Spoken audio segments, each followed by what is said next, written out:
2, 1. All right, everyone. Welcome back to another TRP podcast. My wife poking her head in the background.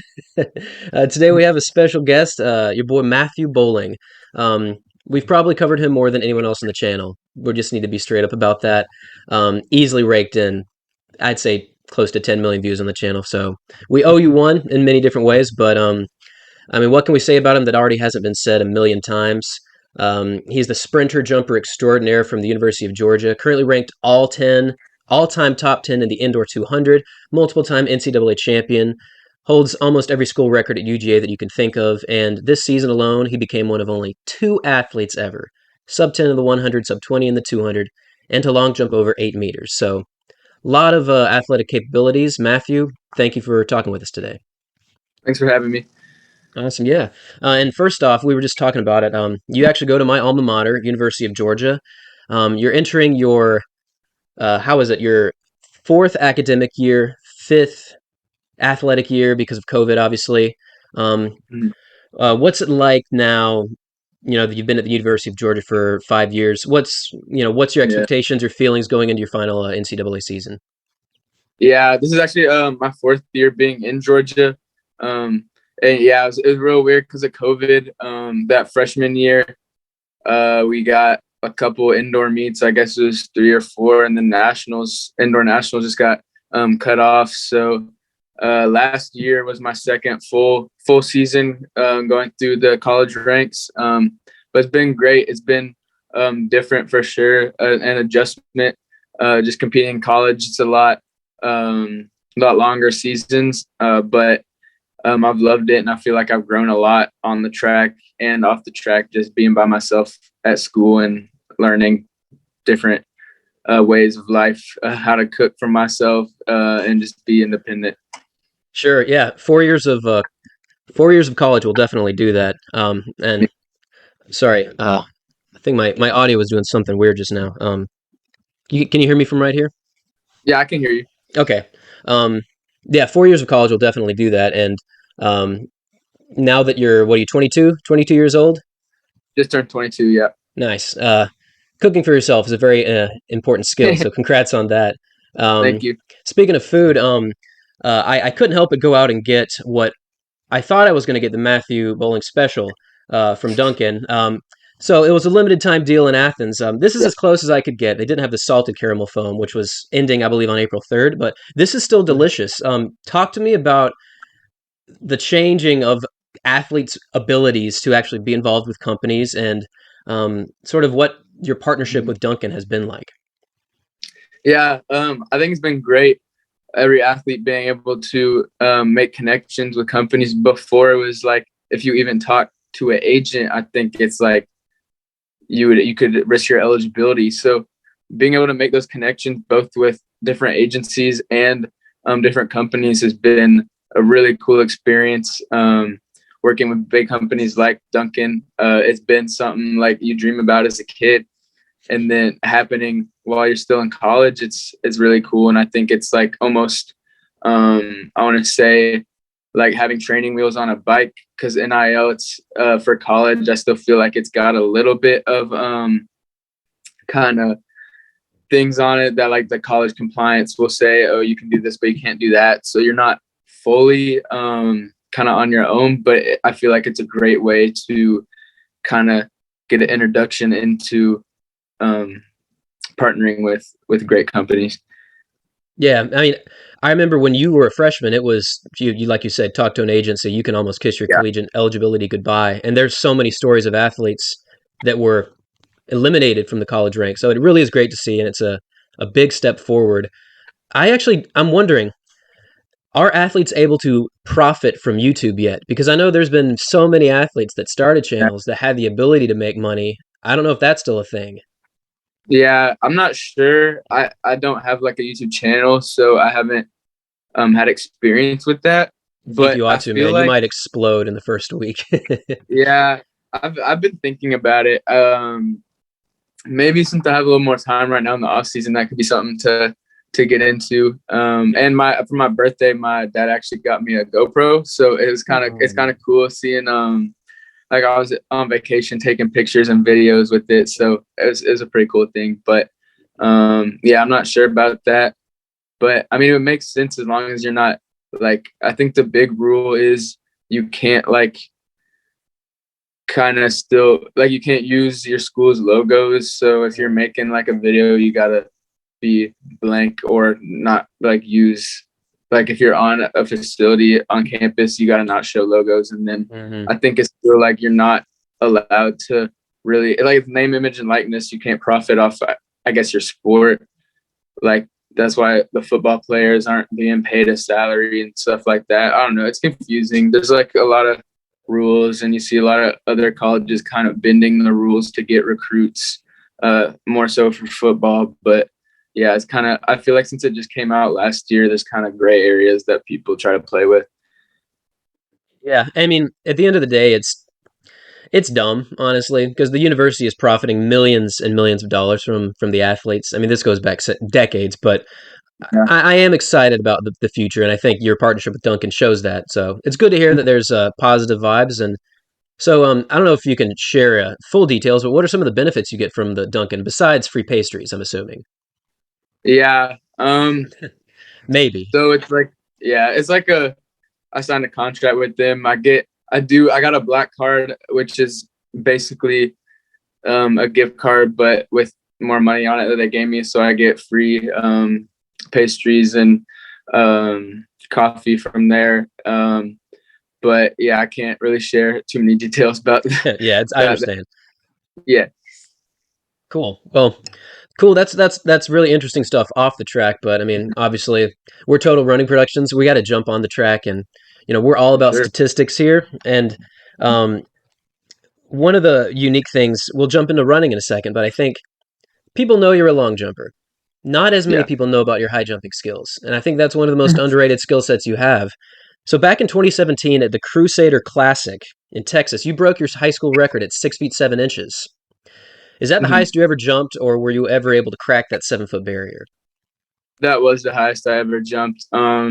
I think that year I might have jumped 6'7" twice, once or twice. But I did jump 6'6" also. So I was kind of at that height. And then the next year, I decided I just wanted to focus on sprints and long jump. It just like got a lot practicing all those jumping events, and it's a little bit rough on my knees too, Sure. jumping that much. So I just decided to settle back and focus. But I do think at district my junior year, I think I jumped to help the team because it's like there weren't that many people jumping, and that's points for my high school team. I'm not sure the height; it definitely wasn't close to 6'7", but yeah, high jump was probably my first event I loved.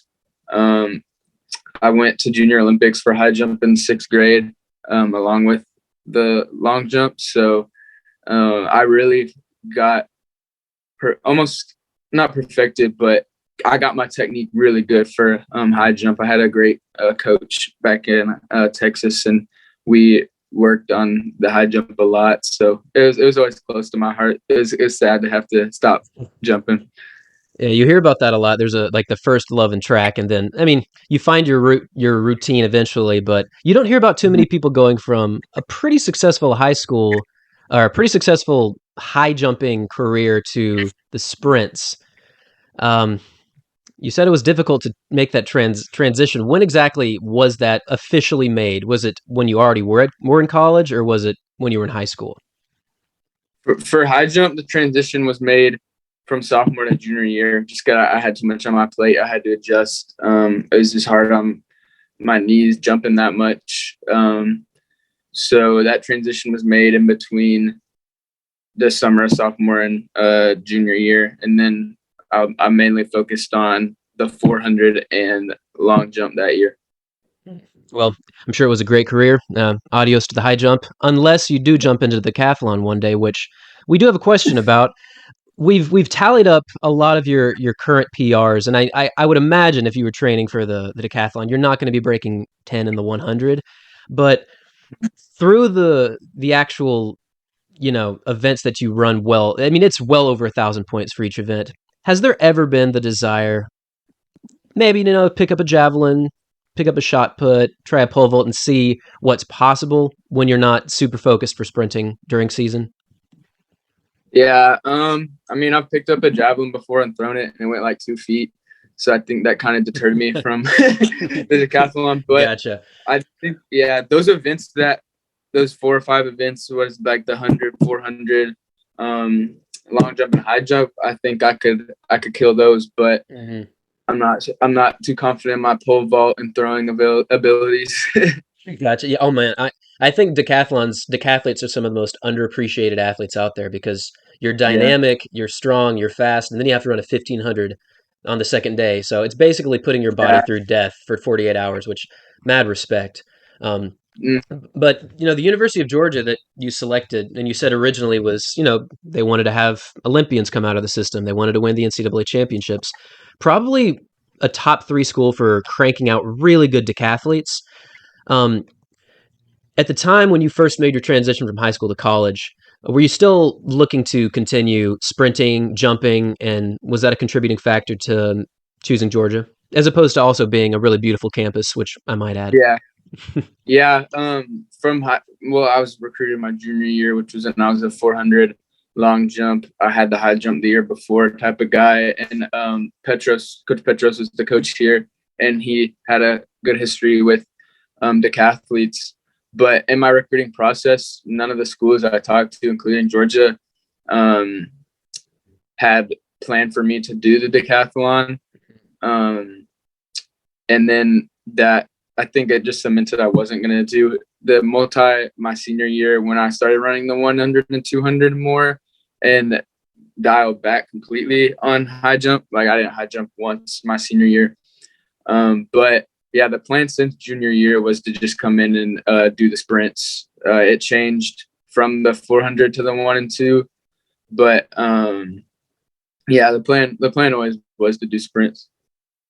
And that plan has worked out very well so far, might I add. This is such a unique season that you had, in addition to being brutally long, which we'll get on the college, indoor outdoor season eventually. But like we stated in the intro, you got sub 10, sub 20, and also over 8 meters, which was your very first performance logged on World Athletics. Was at 8.25 meters, was fantastic. Which of those would you say was, the most significant, brings out the most significance in your mind? Yeah.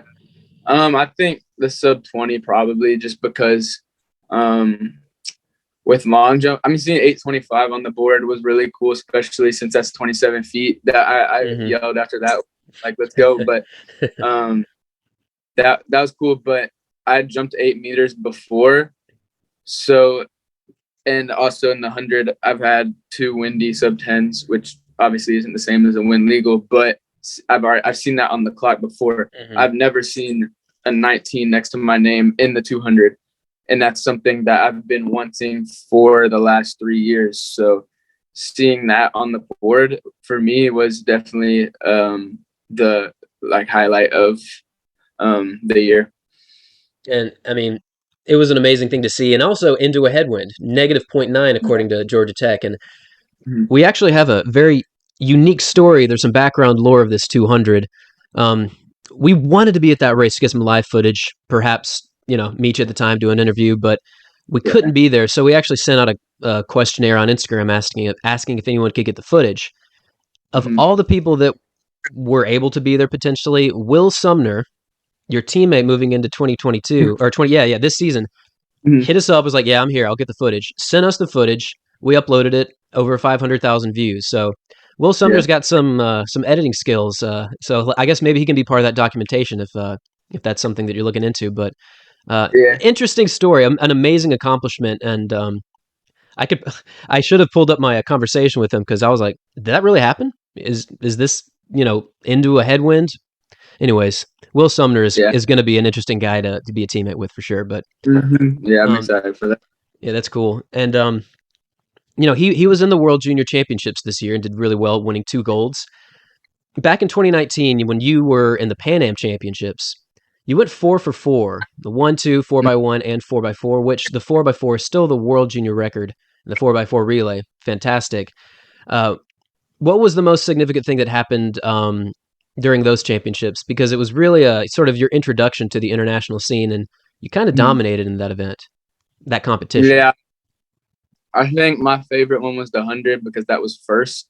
So that was the first international medal I'd ever won. And the year before, actually, I was on the 4x4 pool in Finland for the U20 World Champs, and I didn't run the final.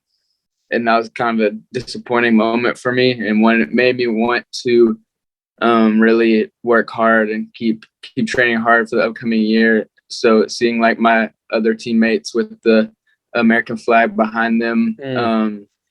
it was a moment where I'm just like, I want that. So being able to do that in an individual event the next year, and win that was just like a really surreal moment. I think I just like had a flashback from the year before and was like, wow, like a lot of hard work went into this, and I finally did it.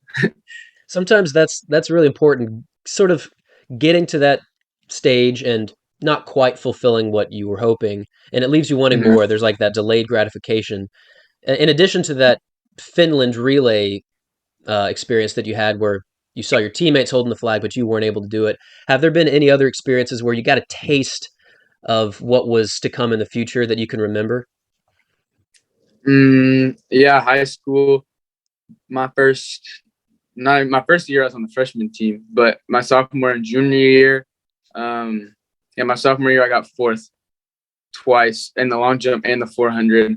And I really wanted a medal at state because that's a really big deal to me because not many people from my high school had ever gotten a medal at state. And being so close twice, I remember it was such a hard feeling, but it made me want to work so hard. And then my junior year, I medaled twice. I think I got first in long jump and second in the 400. And then I was still upset after that. I was like, I should have won that 400. And the next year, I ended up, I guess, winning 3 or 4. I think no, it was 3. We got disqualified in one of the relays. So I think every year I can kind of find something that I feel like I got a good taste and good experience in, but I want more. Like this year, for example, I was in the final of the U.S. trials. I was happy with how the whole meet went, especially that was 3 rounds, and I think that's the first time I've ever ran 3 rounds. Especially the last 2 were in the The same one day. day. So I was happy with the experience and the consistency of it, but I also really wanted to make that team, and I was 2 spots away. So I Yeah. kind of took that as a, you did good, Matt. Like you did your best. It's been a long year, but it's time for more. And so that's going to be my fuel going into this off season.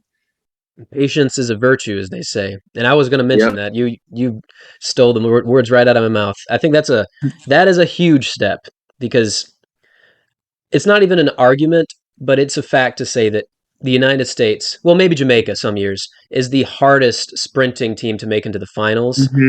Um, I guess that's a good question to ask. Those finals were just stacked. You've got Knighton. Obviously, you've got Noah Lyles, this year's world champion. Kenny Benerick. Josephus Lyles went sub 20. What was the atmosphere, the feeling, being in with these Goliaths of sprinting in Eugene, Oregon for the first world championships on U.S. soil in history? Yeah. I mean, it was a Well, great that wasn't the world feeling. championships, but before the world Yeah. championships. Yeah. World champ trials.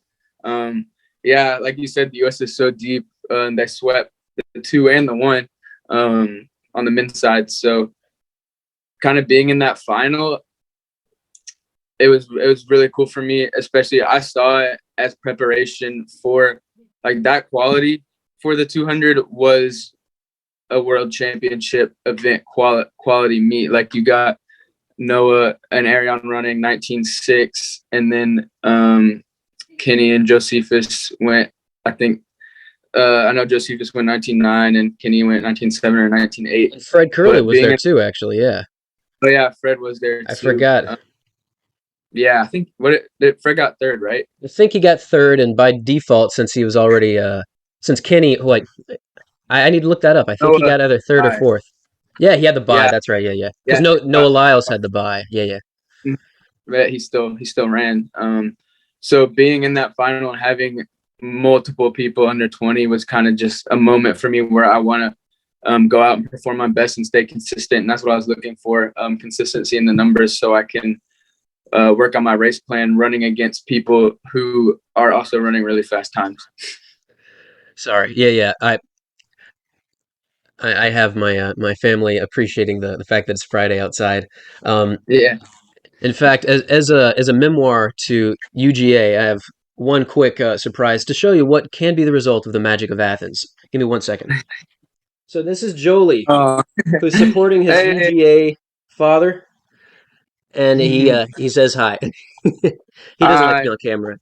Say hey, Jolie. He actually has the football onesie on. I assumed you saw it. I'm not sure if you were able yeah, to. yeah, I saw the Georgia logo too on the football. So how kind of want to ask you about Athens. How do you like Athens? I've seen you post some pictures from the Twilight meet, watching the Mhm. bicycles go around for an hour. Really cool event. Obviously, there's football, but in track. What's some of your favorite things to do in Athens? Yeah, honestly, most of the time I'll hang out with my girlfriend in Athens. There's a pool at her place, and it's always nice weather here. Not always, but a lot of times during the summer it's nice weather. So just sitting out there is fun. We did go to the bike race too. That was the first time I'd ever been back in the spring this year. It's Um, madness. and yeah, I watched it for like a while, and then I was like, dang, there's still 20 laps left. No, it's crazy. It was after one of our meets too, so I was exhausted. But Mm. yeah, it's just a nice town. The food, the breakfast in Athens is, I feel like, one of the best scenes I've been on. Like, there's like 3 or 4 different breakfast places that I go to on the regular. I remember going to plenty of good breakfast places besides Waffle House, which is just a Georgia staple. But I went to Yeah, Mama's Boy fairly boy. frequently. That's a top spot. Yeah, Let's see. There's some brunch spots. Last Resort's really good downtown. I don't know if you've been there, but that's a bucket lister. yeah. Calientitos, right next to the track. I'm sure Yeah, you're familiar with that. yeah, yeah. Hell I, yeah. I walk to Tito's and the track most of the time. Yeah. I got a major in Spanish, so I would go there and speak with people all the time in Spanish, and man, Uh, that is some real good or well, it's got some Mexican food, but it's mostly like yeah, international Peruvian dishes. yeah. It's so good though. I'm gonna have to go there. God, that sounds great. So, off the track for a second, I know you're a hyper competitive, capable athlete, but it also Yeah, translates to the Xbox, and it's not just MLB The Show. And I know you cranked out at least 200 hours this summer, which is true dedication. Props. yeah. What are some of the other games that you find yourself drawn to when you're Yeah. playing? I play Fortnite. I play Fall Guys, and then MLB The Show. Those are the 3 main games I play. But I like just playing games with my friends and being competitive. Like any game that keeps statistics, I kind of get obsessed with because I'm so competitive. I have to have those stats better than my friends. But like that, I see the same competitiveness there as I do in like my classes. I took a summer class this summer, and it started while I was at trials. So I missed the first week of it, Mm. and my first test didn't go well at all. I was like, oh, like this is some trouble. And I actually ended up studying like 3 hours a day because I'm out of the season, so I have not much competitiveness in my life right now. So I'm like, okay, I'm gonna crank out this class. I studied for like 3 hours a day, and I got an A on my second test, and then I got a 99 on my final exam, and got an A- in the class. Oh, But fresh, nice.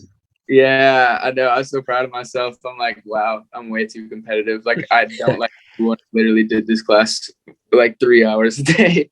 Hey, if you're able to translate your competitiveness into the classroom, that is an extraordinary skill. So keep that up. I think that's Yeah, a very good thing. Don't sweat on that.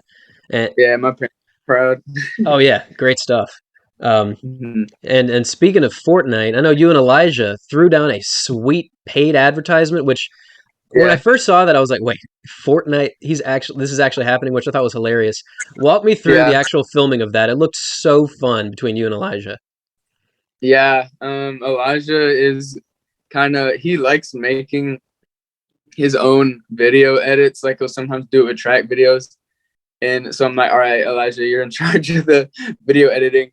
And so I kind of had the idea that we'd like go to the track and do a workout kind of, and then show how after the workout we wanted to go home and play Fortnite. And he's like, okay, I got you. This is the idea. and we do all this stuff. And then he cranks out the video on his phone and sends it to me, and I thought it was really funny. Like, I'm laughing. But doing that with Elijah was hilarious because we're both people who play video games a lot, but we're also pretty quiet. Like, we're like Elijah and I say don't go on social media too much. Like, we don't have like live stream accounts for video games like Twitch or anything. So kind of just being out there and messing around on social media was kind of different and funny for both of us. I thought it was hilarious. And Yeah, it I was. assumed there was some skills and multiple victory royales behind that. So you looked very Oh yeah, credible.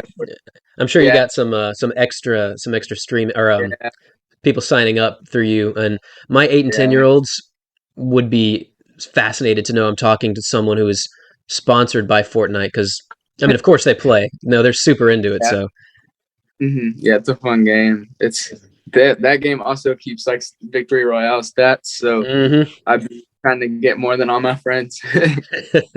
I I suck at it. Full disclosure, I played my fair share of like FPSs back in like 2010, Yeah, and I don't think I've shot a virtual gun in 5 years. So you would destroy yeah. me, as my kids already do. Um, Funny. so here's something that I'm debating on is whether or not it's true or not. I remember back in 2018, 2019, someone bestowed upon you the nickname White Lightning, which I know is real, but according to Mhm. CelebrityXYZ.com, there are two other additional nicknames that exist for you. One is the Boogeyman, which I think I've heard before, and another one is the Horseman. Any confirmation on these being true or false? Um, I'm, I haven't heard much of the Horseman, but the whole boogeyman story came from the first meet of my senior year of high school. I was chilling in the tent area. You know, they got tents set up. Um, and one of my friends went to the restroom and comes back and he's like, dude, I was in the bathroom and no, like people didn't know I was in there. Cause and he had a Strake uniform on and they go, that dude from Strake, he's here.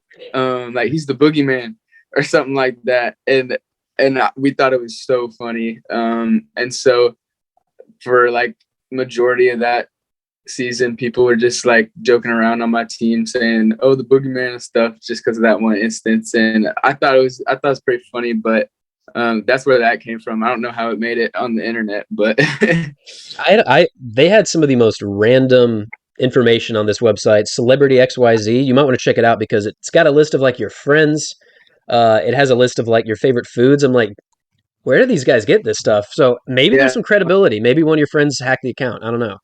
Um, maybe, my theory, which I guess you just discredited this for the boogeyman, was your ability to be in relays and hunt down your competitors over the final 100 meters or so, which would be yeah, an appropriate one.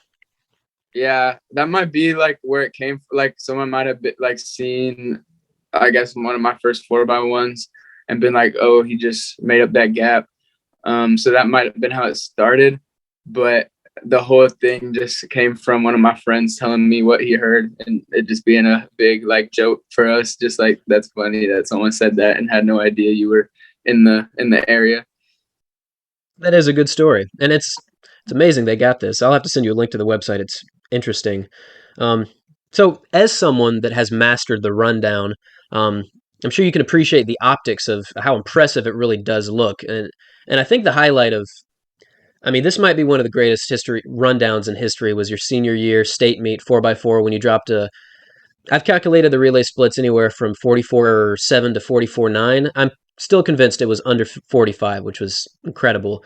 I don't know if you can remember the sensation, the feeling, what was going through your mind over that final lap of the 4x4 at state? Yeah. So the biggest thing was our 4x1 at that meet got disqualified. So I think we were down, I don't know, like 6 points going into the 4x4, and I really wanted to win the team title. So I'm kind of like waiting for the baton to come in, looking at where the team who's in first place is at, and so I guess I get the baton in second. And I'm like, okay, this is a gap, but I'm gonna get out at a good pace. I'm not gonna strain too hard to get up here. and then see if I can kick in the back. And I get to 200 and I feel myself making up the room. And by the time I'm at 250, I knew I had it. I saw like I still felt like I had a lot more room to keep sprinting, and I could feel the gap keep closing. So I knew I had it, and like the crowd was electric at that meet. It was full. And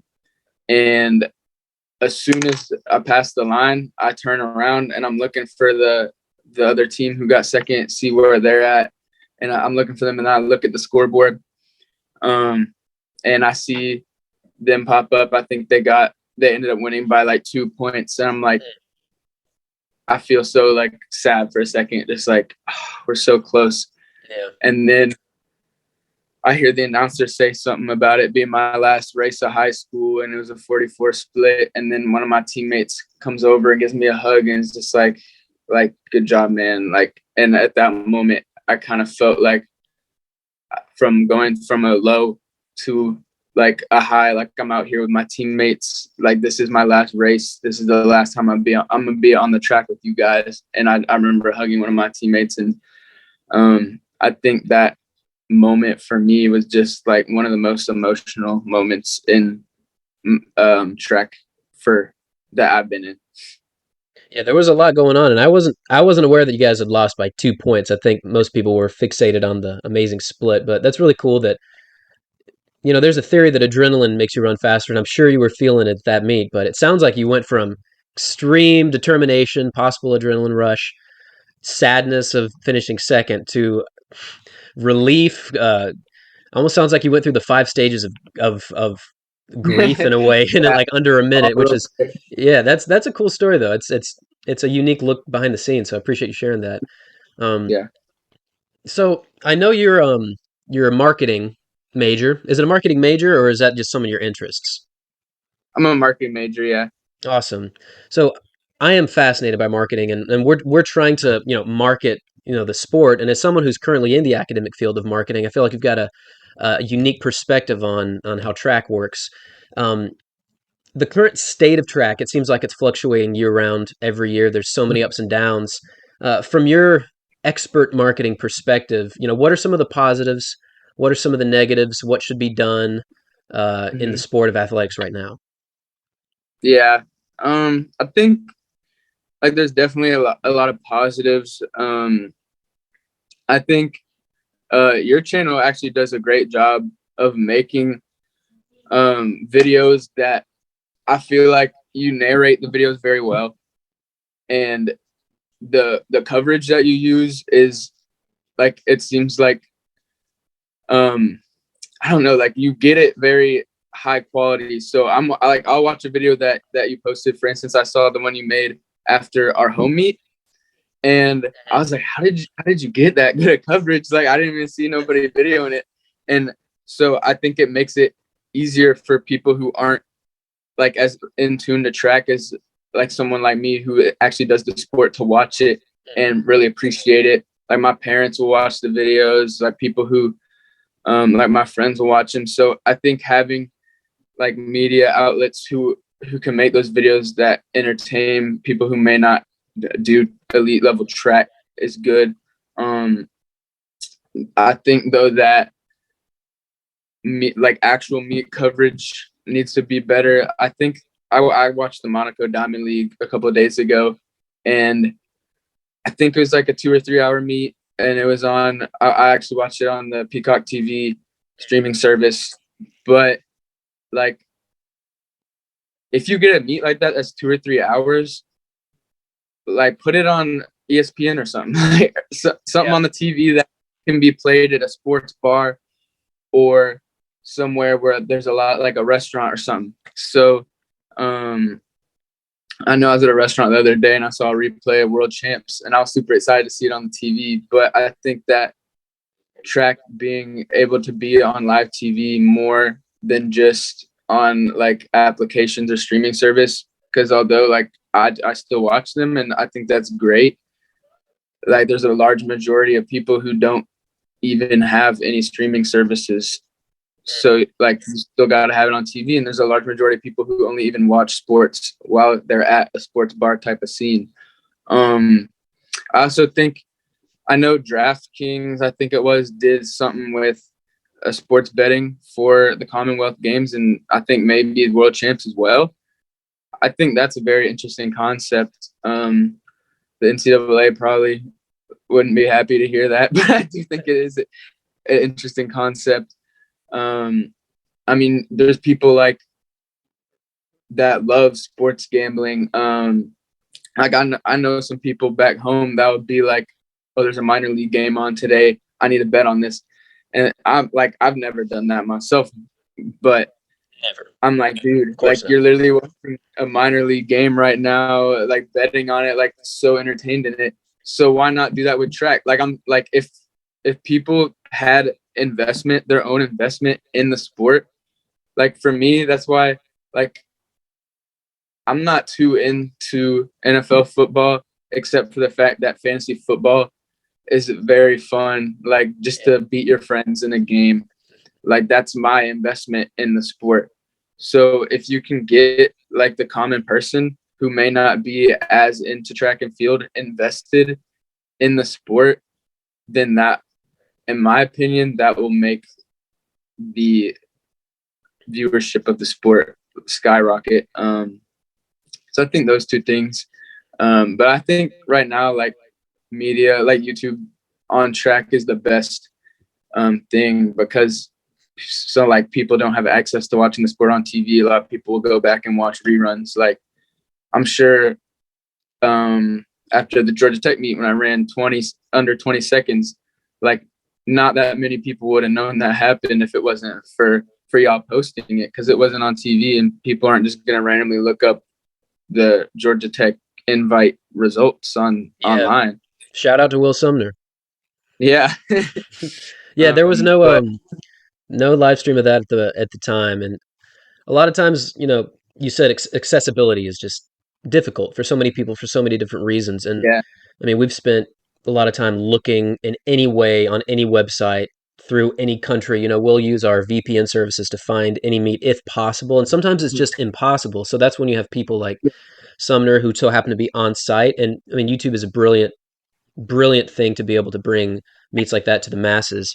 Um, but the word investment really resonated with me when you were saying that because people who love track because they're just runners, sprinters, yeah, athletes for life.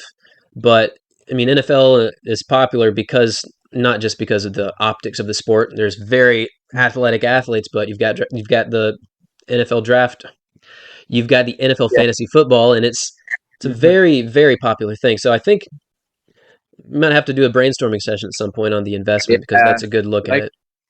yeah, like with the NFL, like you got investment in fantasy football, but you also for people that don't play fantasy football or even before the fantasy football like time period, like you got investment in your state. So if I'm from Georgia, then I'm rooting for the Atlanta Falcons. Like I remember when I lived in Houston, I was like I'm still a Houston Texans fan, but I'm going to those Houston Texans games and I'm repping the Houston Texans because that's my investment. I'm from Houston and that's bragging Mhm. rights.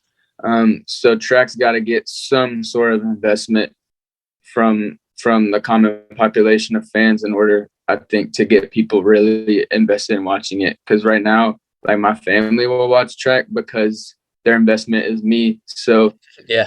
they'll enjoy watching the Monaco meet and seeing how watching the 200 and seeing how that plays out because they can look at those times and be like, okay, my son runs the 200 and he runs this time, so I get it. I have investment in the 200. I'm gonna watch the 200. Mhm. Yeah. Yeah, I think that there's such a huge audience. It's just getting them actively involved. It's one thing to watch a video and have them be viewers, which is great. Yeah, That's step one. But moving beyond that is definitely into the future of, I guess, just increasing the the reach. Um, and you've been to UGA football games, so you know that and people are UGA fans packing a 90,000 seat stadium. Imagine if that happened for track and you had, I don't know, just if 19.92 sub 20 meant something yeah, to people. It's all about sort of creating that story and helping people appreciate almost like a numerical value. I feel like people are very interested in numbers. They almost don't know Yeah. it. So I mean, we try to push that, but and there's theses and people write all the time about like different sports as their actual college major for marketing. Um, Yeah. something to think about.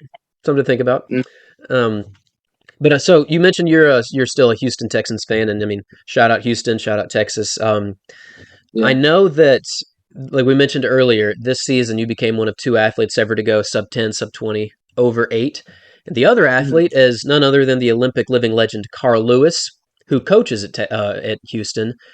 What does it mean to have your name in this extremely exclusive club of dynamic athletes who have reached such marks in track and field?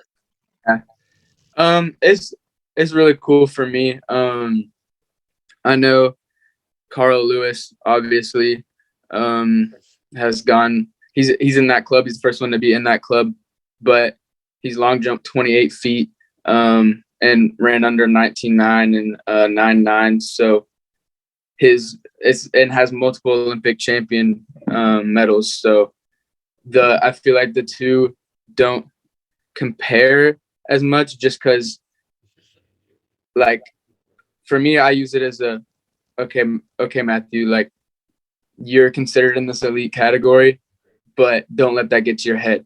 There's still so much work to get done. There's still so many dreams you have, but recognize this achievement as what it is, kind of an introduction to being in that elite category, and use it as motivation to keep getting better. I mean, also, I guess it's important to mention Carl Lewis was operating at that level for close to a decade and a Mm, half. So there's yeah, always that dragon to chase, as it has been done before. And if you do that, then you might be yeah, looking at some world championship hardware. yeah. So beyond beyond just the track and UGA, now that you're in 2022 to 2023 season, your last season at UGA, what are your expectations during this off season, getting ready for your final track season? Um, Mm-hmm. what's going on through the fall into the winter? Yeah, fall training starts back up in September. Um, just focus on getting a strong base this fall training. I want to dabble a little bit in some more open fours, see how that goes, and just get stronger, get that engine stronger. My favorite event right now is the 200, so I want to have a lot of my focus on being the best athlete I can be in that sense, and just getting strong and continue to get fast once the season starts and I start racing again. Nice. And I almost forgot. I was about to say I appreciate your time, adios, but I got a bunch of questions from fans, and I won't overwhelm you as there were hundreds of responses, but I got some really interesting ones, and this one's for the fans. We'll see what the ultimate answers are to these. So, Brandon Guyen, Guyen, asks, what was the biggest transition going from high school to college? Yeah, biggest transition on the track, easily the level of competition you're facing. In high school, you got to think up from February to May is the season. And I'd say just about any high schooler from February to late March, the meets you're going to are local, other high schoolers, and 75% of those high schoolers just got out of their algebra class and are just there to get in shape for football. So you're Yeah. going from that level of competition, and there are very competitive high school meets. Like our Texas regional and state meet is very competitive, and you got the summer meets like New Balance and such. I guess I think it might be something else now, but my year is New Balance Nationals, U20s, Brooks PR. I went to that. Great Southwest was a big one. So you got those national meets, but that first meet in college, you go in that atmosphere, um, that level of competition, that atmosphere is higher than any meet you've been to in high school.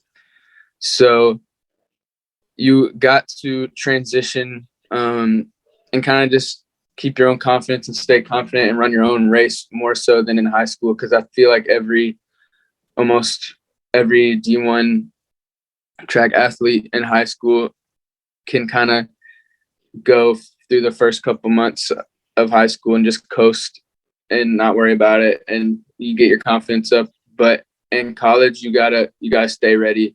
There's no like chilling. Especially for your conference. I mean, you're coming from the SEC, Yeah, which is yeah, just brutal. yeah. My first college meet my freshman year was at Clemson, um, and everyone I saw there was either my biggest competition from national meets in high school that lived in a different state, plus older kids who were over the under 20 limit. So it's really like you're at, like, to me, it felt like I was at U20 Pan Ams, but in January. So that's a Yeah. big adjustment on the track. And then off the track, just being away from your family, living on your own, taking care of yourself. Yeah, that's a big transition for sure. I remember it like it was yesterday, but I also wasn't competing at the highest level, so different level. Yeah. Um, Here is an interesting question: Who would win a 150-meter race? Javante Harding, Matthew Boling, or Joseph Fahnbulleh? Matthew Boling. Of course, naturally. I mean, that's what I was saying. Obviously, I mean, Yeah. it's the perfect distance. You don't know if Fahnbulleh's got the clothes, you got the strength, and Javante Harding can throw down, man. Yeah, I love 150s though. We run 150s at practice all the time. Mm. Um, and it's a fun. I mean, I guess they have it on the straightaway on the street races, but that would Underrated event. be a race. Yeah, that'd be a pretty fun race. I mean, I'm gonna bet on myself 100% of the time because you got to have confidence to be an elite athlete. But I mean, I would love to throw that down. I mean, I'm thinking over under right at 14.6 ish. I mean, I think your split at the U.S. Nationals was around 14 because you went through 100 at 10.4. It might have been just under or right at 15. I can't remember. I need to look up those splits Yeah. because I think that would be a great event for you. Honestly, I mean, of course you can select what you want. It just so happens that the 1, 2, 4 that's what's going to be run 95% of the time. I would Hmm. also love to see you run a 300 because that's also one of those underappreciated events. I feel. Yeah, they always have it at like the first couple of indoor meets. I've just never ran it, Hmm. but I feel like I could run a pretty good 300. That Could and you the 150 would be interesting. could you take down Ja'Cory Patterson's, was it 31.99 NCAA indoor record? Because he ran that at Clemson. Yeah, he did. I think that might have been the first or second Clemson meet. Um, yeah, it's definitely a very fast time, but I believe I could. Um, I think for me, anything between 100 and 400, I'm gonna bet on myself, especially as it gets higher. The 100 is kind of an event that I like to use for my 200. I mean, I still love the 100, but I think that's more of like a tune-up for the 200, especially like the 60 indoors. That's really just like a like do this, work on your start type thing. So Mhm. with the shorter distances, I like them, but I feel like a lot of things I try to gear towards my 200. But I feel like the 3 would be honestly pretty fun, especially since I can run a good 400. Like going in between 2 and 4 would be pretty cool. Yeah, and the pressure's off too. You don't have to worry about it too much. So I feel like it's a good opportunity to run a cool new PR. And speaking Yeah. of longer races, someone asked, when are you racing an 800? Actually, me and I think it was Elijah, Caleb Kavanaugh, and I had like a hour-long argument at practice on who would win a 800. And I mean, we agreed when the season ended we were gonna run an 800, but um, Caleb is not back from home yet, so maybe when he gets back, we'll see what happens. But Oh man, yeah, we'll I would see. love to I film mean, that. Let me know. yeah, it was a big argument. Elijah thought he'd win. I told him nah. I said Caleb would win, but I told him. But then the argument became who's gonna win between Elijah and I, and Oh, sorry, It's all good. my battery. But it became who would win between Elijah and I. And I decided to bet on myself, There it and is. he decided to bet on himself. So we got to do a race now. Oh man, that'll be an exclusive race. Over under two Yeah, minutes. What's the call on that? What time are we hitting? under 2 minutes, definitely under two. Yeah. Um, but I think we will both be in a lot of pain at the end. Oh man, that was one of my primary events, and I don't know. It's just pure lactic acid. The last 150. It's brutal. Yeah. And speaking of brutal, Matthew Karam wants to know what's the hardest workout that you've done. Ooh. I say in the fall, my freshman year, we would do like a circuit where it gets to six. So you're doing you're doing 2 sets of 20-second drills, like maybe tuck jumps, and then you have, I think it's a minute rest, and then 4 sets of 20-second, like A skips or something, and then you get on the line and do a 60-second run.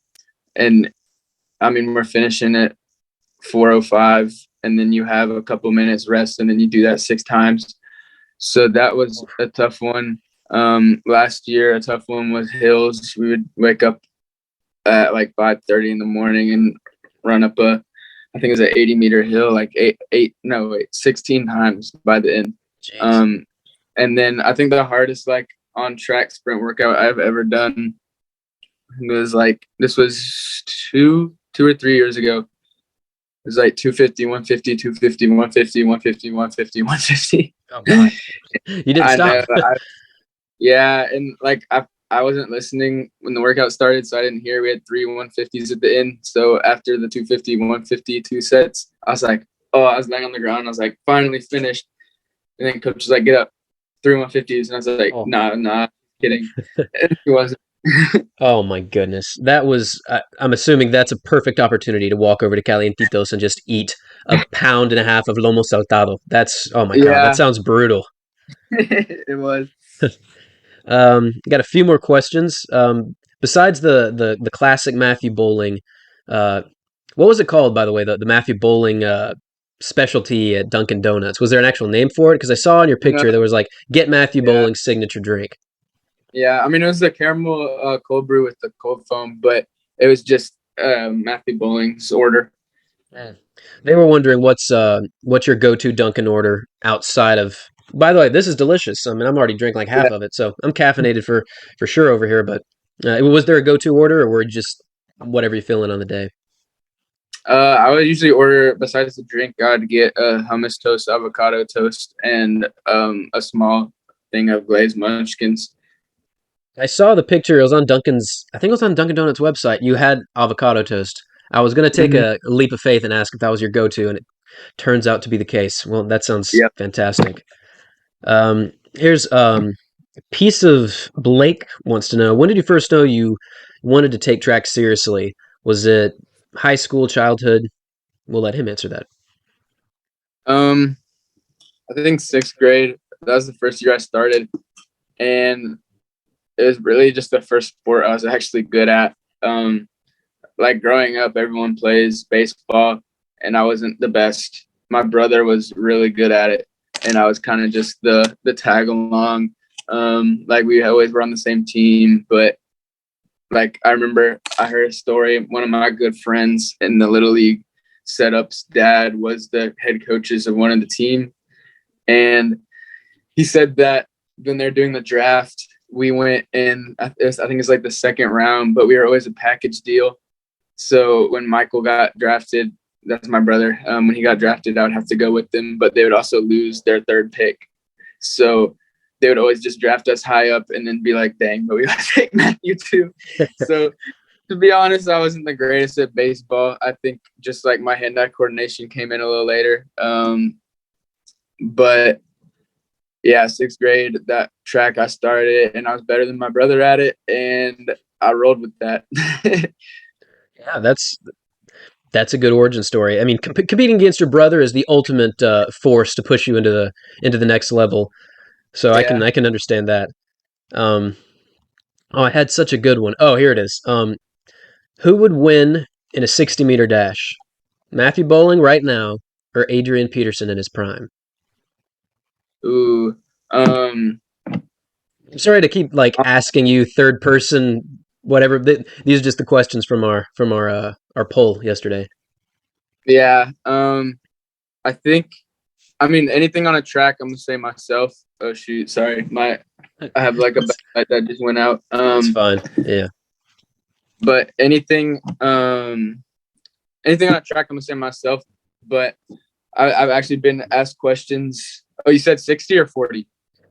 I said 60, but I'd love to hear about the 40-yard dash as Oh, well. 60 definitely me. 40, if it's on a football field. Um, That's a what different is that's it? a different game.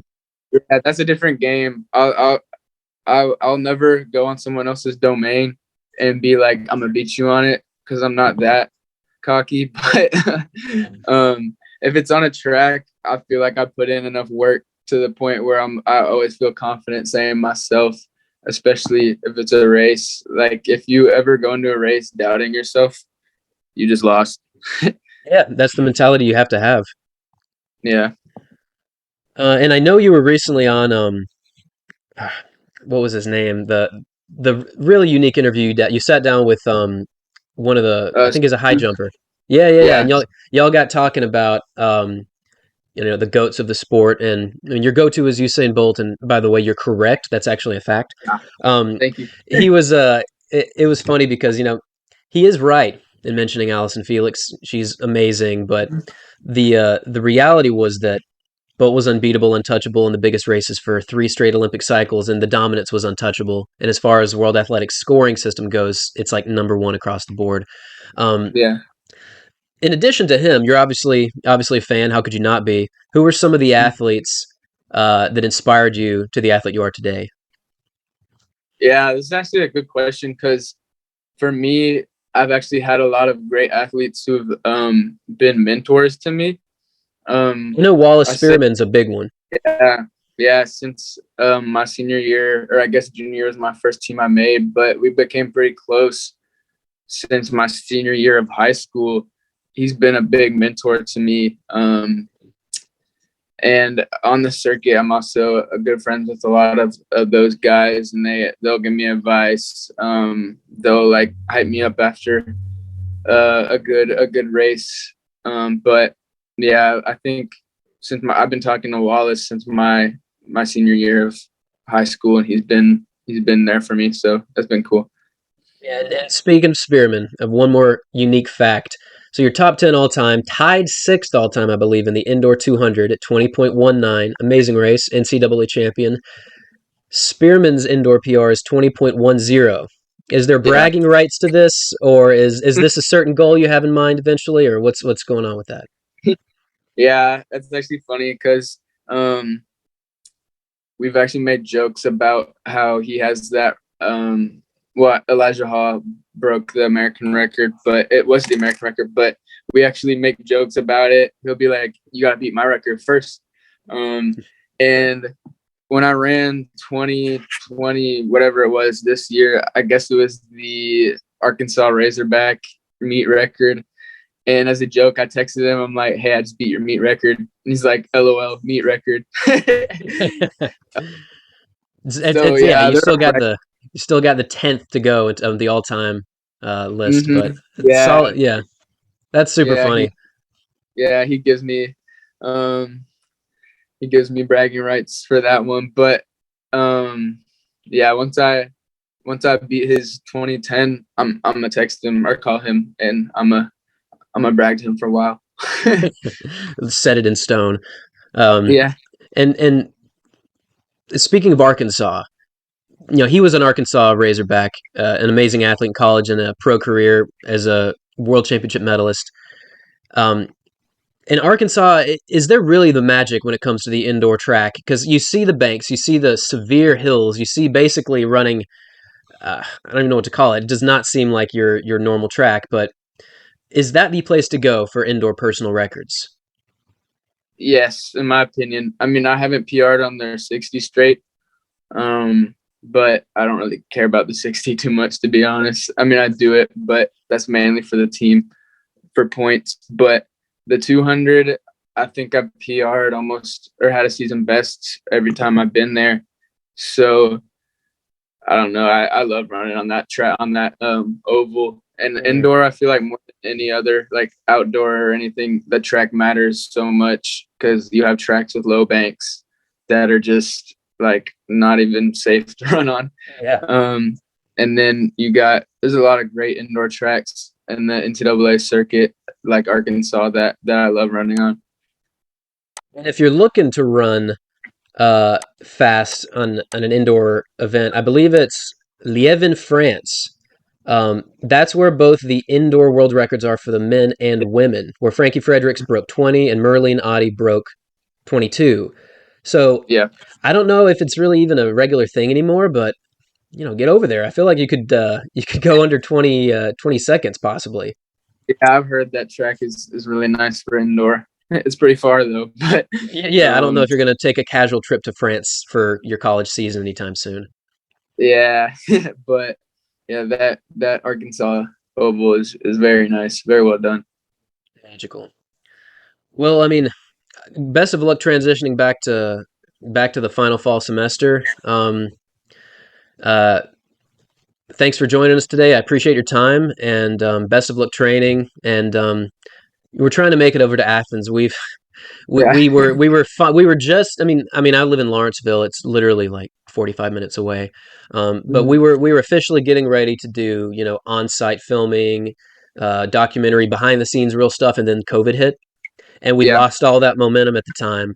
But now, I mean, things are back in relatively good condition. So, first stop Hmm. is definitely UGA. I would love to talk with you and Elijah and the coaches and just get a feel for what's going on this upcoming season. So, Yeah, I'll that'd be be in cool. touch. Yeah, and maybe we can do something a little bit beyond just the racing footage.